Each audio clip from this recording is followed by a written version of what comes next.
ایمان بنے گا نا پھر یہ شوق ہوگا نماز کا، شوق ہوگا رمضان روزوں کا، شوق ہوگا اللہ کے گھر جانا ہے، بیت اللہ حج پہ جانا ہے۔ حدیث میں آتا ہے جس پر حج فرض ہے اور وہ نہیں کرتا، آپ نے فرمایا مجھے کوئی پرواہ نہیں، یا یہودی ہو کے مرے یا عیسائی ہو کے مر جائے۔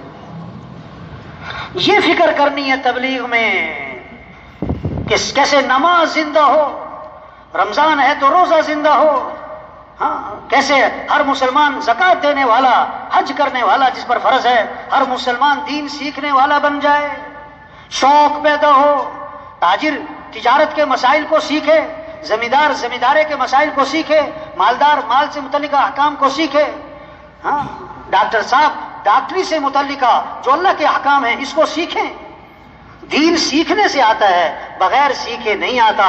گاڑی چلانا کہ سیکھنا پڑتا ہے، درزی کا کام کہ سیکھنا پڑتا ہے، باورچی کھانا پکانا کہ سیکھنا پڑتا ہے۔ ایک ذہن بنا ہوا ہے بھی ہر کام سیکھنا پڑتا ہے۔ ارے بھائی اسلام بھی سیکھنا پڑتا ہے، دین بھی سیکھنا پڑتا ہے۔ ڈاکٹر کے گھر پیدا ہوا تو ڈاکٹر تھوڑا بنے گا، محنت سے ڈاکٹر بنے گا، سیکھے گا تو ڈاکٹر بنے گا۔ اسی طرح مسلمان کے گھر پیدا ہوا، مسلمان تو بن گیا، لیکن بھائی اسلام تو سیکھنا پڑے گا۔ اسلام دیکھو غسل کے فرض یاد کرنے میں ایک ہفتہ نہیں، ایک دن نہیں، ایک گھنٹہ نہیں، صرف 1 منٹ لگتا ہے۔ آج ہمارے کتنے مسلمان بھائی ہیں جن کو غسل کے فرض نہیں آتے، جنازے کی دعا نہیں آتی، دعائے قنوت نہیں آتی، نماز کے فرائض کا پتہ نہیں ہے۔ تبلیغ میں محنت ہے، کیسے ہر مسلمان دین کو سیکھے، دین کو سیکھے، اللہ کے احکام کو سیکھے، شریعت کیا ہے، سنت کیا ہے، اللہ کا حکم کیا ہے۔ رواج کو نہیں، شریعت کو دیکھنا ہے، فیشن کو نہیں، سنت کو دیکھنا ہے، اللہ کے حکم کو دیکھنا ہے، حضور صلی اللہ علیہ وسلم کے طریقے کو دیکھنا ہے۔ ایک بچہ کھانا کھانے بیٹھا، آپ صلی اللہ علیہ وسلم کے ساتھ، آپ نے فرمایا کہ بیٹا بسم اللہ پڑھ کے کھانا کھاؤ، دائیں ہاتھ سے کھانا کھاؤ، اپنے سامنے سے کھانا کھاؤ۔ اس کو کیا سکھایا ہے؟ دین سیکھنے سے آتا ہے، دین پوری زندگی ہے۔ ایک بچہ اپنے والد کے ساتھ جا رہا ہے، آپ صلی اللہ علیہ وسلم نے فرمایا کہ تمہارے ساتھ کون ہیں؟ کہ حضور میرے والد ہیں۔ فرمایا ان کے آگے آگے نہ چلنا، ان کا نام لے کے نہ پکارنا، ان سے پہلے مت بیٹھنا۔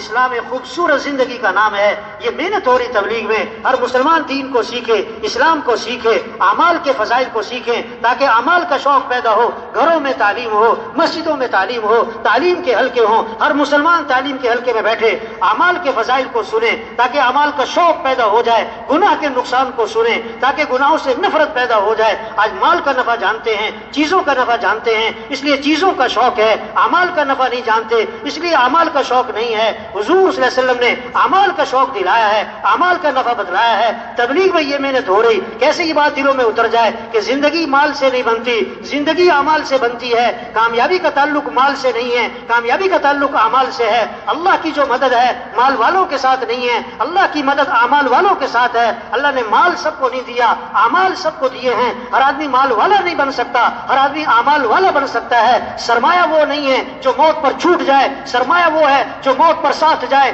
مال ساتھ نہیں جائے گا، اعمال ساتھ جائیں گے۔ سرمایہ مال نہیں ہے، سرمایہ اعمال ہے۔ سرمایہ دار مال والا نہیں ہے، سرمایہ دار اعمال والا ہے، سرمایہ دار اعمال والا ہے۔ یہ جس کے پاس اعمال نہیں ہے، یہ فقیر کون ہے؟ جس کے پاس مال نہیں، نہیں فقیر وہ جس کے پاس اعمال نہیں۔ یہ قبر کا فقیر ہے، یہ قیامت کا فقیر ہے، یہ آخرت کا فقیر ہے۔ صحابہ کے پاس مال نہیں، اعمال تھے۔ صحابہ میں مال کا نہیں، اعمال کا شوق تھا۔ ہر صحابی مالدار نہیں، دیندار بننا چاہتا، عمل والا بننا چاہتا۔ صحابہ کی جو دوڑ لگی ہوئی تھی مال میں آگے بڑھنے کی نہیں تھی، اعمال میں آگے بڑھنے کی تھی۔ غریب صحابہ اکٹھے ہوئے اور حضور صلی اللہ علیہ وسلم کے خدمت میں حاضر ہوئے اور آ کر ایک مقدمہ لائے کہ حضور کیا ہوا؟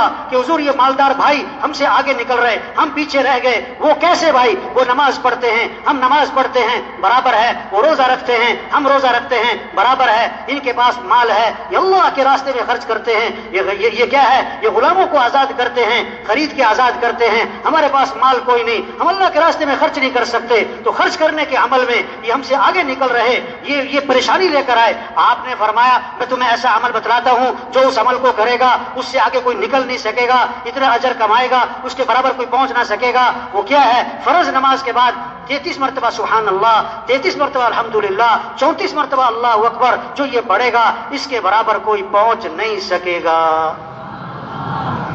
اب غریب صحابہ بڑے خوش ہو گئے، واہ واہ ایسا عمل ہاتھ آ گیا، ہمارے برابر کوئی نہیں پہنچ سکتا۔ اب مسجد میں گئے، نماز پڑھی نا تو بیٹھ گئے، اب جناب تسبیح کر رہے۔ اب اس زمانے کے جو مالدار تھے انہیں بھی شوق کس کا تھا؟ انہیں بھی شوق کس کا تھا؟ عمل کا۔ انہوں نے پتہ کیا بھی یہ سارے بیٹھے کیا کر رہے ہیں، تو انہیں پتہ لگ گیا اس تسبیح کا، تو انہوں نے بھی یہ تسبیح شروع کر دی۔ اب غریب صاحب پھر پریشان، دوبارہ آپ کی خدمت میں حاضر ہوئے، آ کے عرض کی اللہ کے رسول وہ تو مالدار بھائیوں کو پتہ لگ گیا اس تسبیح کا، انہوں نے بھی شروع کر دی، وہ تو پھر ہم سے آگے نکل گئے۔ تو آپ نے پتہ کیا فرمایا؟ ذالک فضل اللہ یؤتیہ من یشاء، یہ تو پھر اللہ کا فضل ہے، اللہ جسے چاہے عطا فرما دے، اللہ جسے چاہے۔ ہاں اس سے بات سمجھ میں آئی؟ اگر کسی کے پاس مال ہے اس کا کوئی کمال نہیں، یہ تو اللہ کا فضل ہے، یہ تو اللہ کا کیا ہے؟ اس قصے سے کیا سمجھ میں آیا؟ صحابہ کی دوڑ مال کی تھی کہ اعمال کی تھی؟ مالدار بننا چاہتے تھے کہ دیندار بننا چاہتے تھے؟ بس یہ محنت ہو رہی، سب میں اعمال کا شوق آ جائے۔ گھروں کی آبادی چیزوں سے نہیں ہے، گھروں کی آبادی مال سے نہیں ہے، زیور فرنیچر سے نہیں ہے، ٹائل پتھر سے نہیں ہے، گھروں کی آبادی اعمال سے ہے، اعمال سے ہے، اعمال سے ہے۔ ویران گھر وہ نہیں ہے جن گھروں میں مال نہیں اور چیزیں نہیں، ویران گھر وہ ہیں جس گھر میں اعمال نہیں۔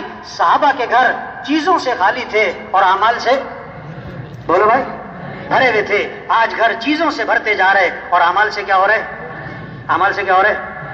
گھروں میں جو رحمتیں آئیں گی، گھروں میں جو برکتیں آئیں گی، گھروں میں جو خیریں آئیں گی، وہ مال کی بنیاد پر نہیں، چیزوں کی بنیاد پر نہیں، بلکہ گھروں میں برکتیں رحمتیں اعمال کی بنیاد پر آئیں گی۔ گھروں میں نماز کی فضا ہو، گھروں میں قرآن کی فضا ہو، گھروں میں ذکر کی فضا ہو، گھروں میں دعاؤں کی فضا ہو، گھروں میں سجدوں کی فضا ہو، گھروں میں رکوع کی فضا ہو، گھروں میں یہ اعمال ہوں، گھروں میں رحمتیں آئیں گی، گھروں میں برکتیں آئیں گی، گھروں میں خیریں آئیں گی، گھروں سے شر ختم ہوگا، فتنے ختم ہوں گے، نفس اور کیا ہے شیطانی اثرات گھروں سے ختم ہوں گے اور نحوستیں ختم ہوں گی۔ اگر گھروں میں اعمال زندہ ہو جائیں، اعمال زندہ ہو جائیں، گھر کا ہر فرد قرآن پڑھے، گھر کا ہر فرد قرآن پڑھے، 1 سپارہ 2 سپارے 3 سپارے، اماں قرآن پڑھے، بیٹا قرآن پڑھے، بھائی قرآن پڑھے، بچیاں قرآن پڑھیں، شوق ہو، شوق ہو۔ ایک صحابی رضی اللہ عنہ نے رات کو قرآن پڑھنا شروع کیا، ان کا گھوڑا بھدکنے لگا، وہ قرآن پڑھے تو گھوڑا بھدکے، وہ قرآن پڑھے تو گھوڑا بھدکے۔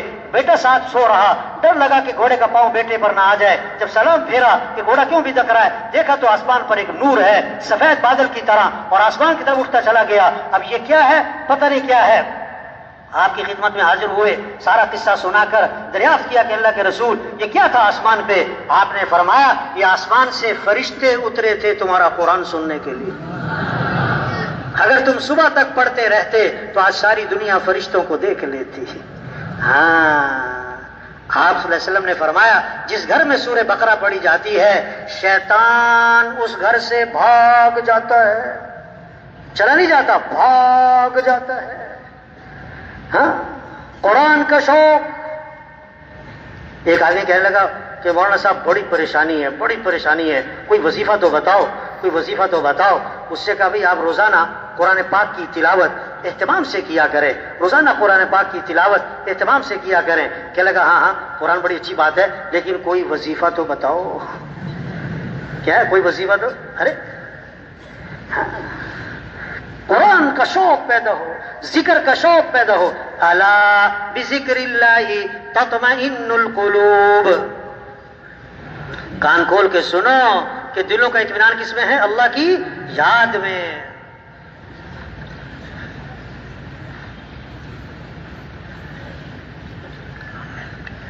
دلوں کا اطمینان کس میں بھائی؟ اللہ کی۔ ہاں آپ صلی اللہ علیہ وسلم نے فرمایا جو 100 مرتبہ پڑھے لا الہ الا اللہ، کتنی مرتبہ؟